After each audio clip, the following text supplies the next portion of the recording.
జాగృతిలో చీలికొచ్చిందా? BRS పై కవిత వ్యాఖ్యలు సరికాదు అంటున్నారు జాగృతి వ్యవస్థాపక ఉపాధ్యక్షుడు రాజీవ్ సాగర్. 2006 నుంచి ఉద్యమం కోసం కేసీఆర్ తో కలిసి పనిచేశాము, కేసీఆర్ పిలుపు మేరకే కవితతో పనిచేస్తూ వచ్చాము అని చెప్పారు. అయితే తమతో చర్చించకుండా కవిత అలా మాట్లాడడం ఏంటి అని ప్రశ్నిస్తున్నారు రాజీవ్ సాగర్. ఎవరి లబ్ధి కోసం కవిత మాట్లాడుతున్నారో చెప్పాలి, తాము కేసీఆర్ వెంటే ఉన్నాము, కేసీఆర్ కోసమే పనిచేస్తామంటున్నారు రాజీవ్ సాగర్. ఒక్కడే ఒకడు కొట్లాడుకుంటా కేసీఆర్ గారి మీద ఈగ వాలకుండా కొట్లాడుతూ ఉంటే ఇవాళ ఆయన మీద మీరు మాట్లాడుతూ ఉన్నాడు. అదేవిధంగా తర్వాత జగదీశ్వర రెడ్డి గారు నల్లగొండ జిల్లాను ఒంటి చేత్తో ముందుకు తీసుకుపోతా ఉండు. ఉదయం నుంచి సాయంత్రం వరకు కేసీఆర్ గారు ఏ పని చెప్తే తెలంగాణ కోసం ఆ పని చేసుకుంటూ జగదీశ్వర రెడ్డి గారు ఉంటే వాళ్ళ మీద మాట్లాడుతూ ఉండరు. ఇలా సంతోషరావు గారు ఎప్పుడు కూడా కేసీఆర్ గారికి ఏ అవసరం వచ్చినా అని 24 గంటలు కేసీఆర్ గారి కోసం పనిచేస్తూ ఉంటే వాళ్ళ మీద మాట్లాడుతాను. ఈ సీనియర్ నాయకులు అందరి మీద మాట్లాడడం మాకు చాలా బాధాకరంగా ఉన్నది. తెలంగాణ జాగృతి నాయకులం మేము ఈ రోజు నుంచి ఇప్పటి వరకు తెలంగాణ జాగృతిలో పనిచేసినాం. మాకు వాళ్ళకి ఎంత హక్కు ఉందో మాకు అంత హక్కు ఉంది కాబట్టి ఇవాళ తెలంగాణ జాగృతి ఫోటో పెట్టుకున్నాం.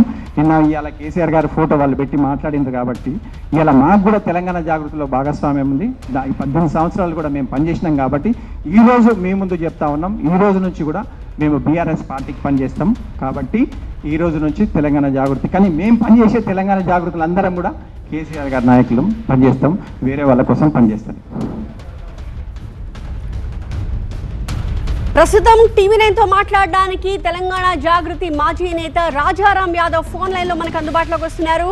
రాజారాం యాదవ్ గారు నమస్తే అండి. అమ్మా నమస్కారం తల్లి. నమస్కారం. ఏంటండి ఏం జరుగుతోంది తెలంగాణ జాగృతిలో? మొన్న కవిత పెట్టిన ప్రెస్ మీట్, ఆమె చేసిన వ్యాఖ్యల గురించి మీ అభిప్రాయం ఏంటి? గత 3 నెలలుగా కవితమ్మ కార్యక్రమాలు కానీ వారి యొక్క ఆచరణ చూస్తే వారు తీవ్రమైనటువంటి బ్లాక్ మెయిల్ గురవుతున్నట్లుగా మాకు అనిపిస్తూ ఉన్నది, ప్రలోభాలకు గురవుతున్నట్టుగా అనిపిస్తూ ఉన్నది. ఆమె తీవ్రమైనటువంటి సంక్షోభంలో, మానసిక సంక్షోభంలో ఉన్నట్టుగా మాకు అనిపిస్తూ ఉన్నది. జైలు నుంచి వచ్చిన తర్వాత తన కార్యాచరణ మొత్తం కూడా బీఆర్ఎస్ పార్టీని వీక్ చేయడము, కేసీఆర్ గారి నాయకత్వాన్ని, కేటీఆర్ గారి నాయకత్వాన్ని, హరీష్ రావు గారి నాయకత్వాన్ని ప్రశ్నించే పద్ధతిలో మరి కనిపిస్తా ఉన్నది. నాకు ఒక సామెత గుర్తొస్తుందమ్మా, ప్రపంచం బాధ శ్రీకి, కృష్ణశాస్త్రి బాధ అంతా ప్రపంచానికి అన్నట్టుగా తెలంగాణ బాధను కేసీఆర్ గారు పంచుకున్నారు. ఇవాళ కవితమ్మ బాధని తెలంగాణ పంచుకోవాలమ్మా. ఏమొచ్చిందమ్మా కవితమ్మకి? ఏం బాధ వచ్చిందమ్మా? ఇవాళ వారు ఎంపీగా పనిచేసిండ్రు, ఎమ్మెల్సీగా పనిచేసిండ్రు.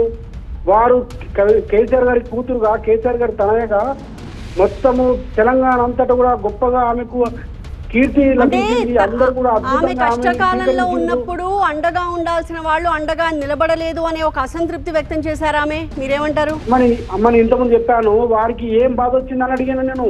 వారు ఎంపీ అయిండ్రు, ఎమ్మెల్యే అయిండ్రు, ఎమ్మెల్సీగా అయిండ్రు, అన్ని రకాల అవకాశాలు వచ్చినాయి.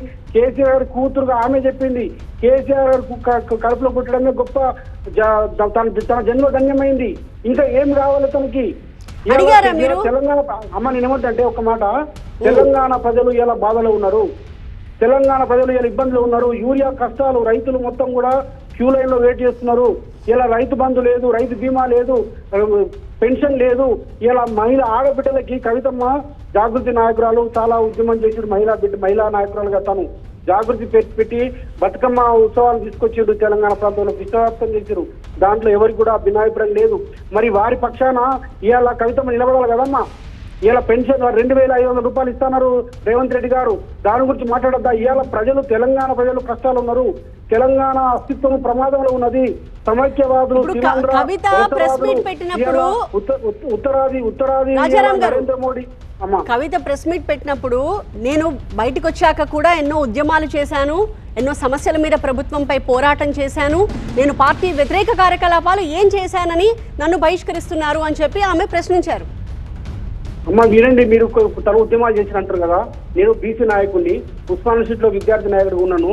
5-6 సంవత్సరాలుగా తనతో కలిసి పనిచేయడం జరిగింది. నిజామాబాద్ జిల్లాలో గతంలో ఎమ్మెల్యేగా పోటీ చేసి తన ఆహ్వానం మేరకు నేను పార్టీలో రావడం జరిగింది. వారు ఏం చేయాలమ్మా?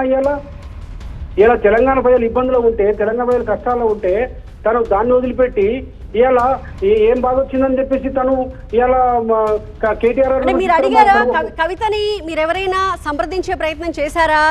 ఆమె గత కొంతకాలంగా అసంతృప్తి వ్యక్తం చేస్తూ ఉన్నారు. గతంలో కూడా 2 లేఖలు బయటికి లీక్ అయ్యాయి. అప్పుడు కూడా చాలా పెద్ద రచ్చ జరిగింది. అసలు ఏం జరుగుతోంది? మీరు అంటున్నట్టుగా బ్లాక్మెయిల్ చేస్తున్నారా ఆమెని? ఆమె ప్రలోభాలకు గురవుతున్నారంటున్నారు. ఏం ప్రలోభాలు, ఎవరి ప్రలోభాలు ఏమన్నా తెలుసుకునే ప్రయత్నం చేశారా? ఇవాళ ఒక్కటమ్మా, తెలంగాణ అస్తిత్వం పైన ఇవాళ ఢిల్లీ పాలకులు, అట్లాగే చంద్రబాబు నాయకత్వంలో ఉన్నటువంటి పక్కన రాష్ట్రంలో ఉన్నటువంటి తెలుగుదేశం పార్టీ నాయకత్వము, అట్లాగే వారిద్దరు చేసినటువంటి రేవంత్ రెడ్డి గారు వీరికి తెలంగాణ అస్తిత్వాన్ని దెబ్బతీయడం కోసం ప్రయత్నం చేస్తున్నారు. అందులో భాగంగానే కేసీఆర్ గారి నాయకత్వాన్ని బలహీనపరచాలి. కేసీఆర్ గారి నాయకత్వం బలహీనపడితే బీఆర్ఎస్ బలహీనపడుతుంది. బీఆర్ఎస్ కేసీఆర్ గారి నాయకత్వం బలహీనపడితే తెలంగాణ నాయకత్వం పోతుంది. తెలంగాణ విప్లవ ప్రయోగం అవుతుంది. ఇలా కాళేశ్వరం ప్రాజెక్టు గొప్ప ప్రాజెక్టు, ఇలా తెలంగాణ సస్యసమానం చేస్తూ 1 కోటి ఎకరాలకి మాగానిగా మార్చినటువంటి కాళేశ్వరం ప్రాజెక్టుని ఇలా ఢిల్లీ పాలకులు, సమైక్య పాలకులు, ఇలా రేవంత్ రెడ్డి గారు తెలంగాణ వ్యతిరేకులు దాన్ని విప్లవ ప్రాజెక్టుగా చెప్పడం కోసం ప్రయత్నం చేసి దాన్ని ఇలా అవినీతి మరొక అంటిస్తే దాన్ని ఎన్ఆర్ చేస్తారమ్మా కవితమ్మ? ఎంత అన్యాయమమ్మా! ఇలా తెలంగాణ బిడ్డలందరూ ఇలా ఒక రోజు బొగ్గు బావిలో పనిచేసి ఇలా దుబాయ్ పోయి, సూరత్ పోయి, ఇలా తెలంగాణ అంతా కూడా ఎండిపోయి ఇలా కరువు కాటకన్నటువంటి తెలంగాణ సుభిక్షంగా ఇలా నీళ్లు వచ్చిన తర్వాత పంటలు పండుతుంటే ఆ పంటని ఇలా ఢిల్లీ పాలకులు కొనలేని పరిస్థితులు ఉంటే వారు ఆ కాళేశ్వరం ప్రాజెక్టును ఇలా అవినీతి మరొక అంటించడం ఎంతవరకు న్యాయమమ్మా? ఈ తెలంగాణ వ్యతిరేకమైన చర్య కాదా? వారు తెలిసి చేస్తున్నారో తెలియక చేస్తున్నారో వారి చేసే చర్యలు ఇలా బీజేపీకి, కాంగ్రెస్ కు ఉపయోగపడే పరిస్థితి కనిపిస్తున్నది. తెలంగాణ వ్యతిరేకులకు ఇప్పుడు ఆ 2 పార్టీల ప్రలోభాలకే కవిత గురవుతున్నారు అన్నదా మీ అభిప్రాయం? నేనేమంటుంటే తను కొంచెం కన్ఫ్యూజన్ లో ఉండి తను అసంతృప్తి ఉండి ఇలా కేసీఆర్ గారితో కలిసి మాట్లాడుకునే అవకాశం ఉన్నప్పటికీ లీకులు చేసుకుంటూ ఇలా తెలంగాణ వైపు నిలబడాల్సింది తన చర్యల వల్ల తెలుసో తెలియకో తను ఉన్నటువంటి చిన్న అసంతృప్తి వల్ల తను తీవ్రంగా పార్టీకి వ్యతిరేకంగా మాట్లాడడం వల్ల, పార్టీ నాయకత్వాన్ని బలహీనపరచడం వల్ల అది సమైక్యవాదులకి, రేవంత్ రెడ్డికి, చంద్రబాబు నాయుడికి, నరేంద్ర మోడీ గారికి ఉపయోగపడుతుంది. ఇది తెలంగాణకు. కానీ కవిత ప్రెస్ మీట్ ఏర్పాటు చేసే ముందు జాగృతికి సంబంధించిన ముఖ్యమైన నేతలు ఎవరిని కూడా సంప్రదించలేదా? వాళ్ళకి ఏమీ చెప్పలేదా? ఎందుకంటే founder vice president Rajiv Sagar కొన్ని వ్యాఖ్యలు చేశారు. మాకు అసలు తెలీదు, మమ్మల్ని సంప్రదించకుండానే ఆమె ప్రెస్ మీట్ పెట్టారు, అలాంటి వ్యాఖ్యలు చేశారు, ఇది సమంజసం కాదు అని. నేనమ్మా జాగృతి, నేను సభ్యుని కాదు. నేను బీసీ జనసభ అధ్యక్షుడిగా గత 5-6 సంవత్సరాలుగా వారి ఆహ్వానం మేరకు నేను నిజామాబాద్ లో గతంలో ఎమ్మెల్యే కాంటెస్ట్ చేసి వారి ఆహ్వానం మేరకు పార్టీలోకి వచ్చి వారితోటి కలిసి పనిచేయడం జరుగుతుంది. అనేక విషయాల్లో కలిసి పనిచేయడం జరుగుతుంది.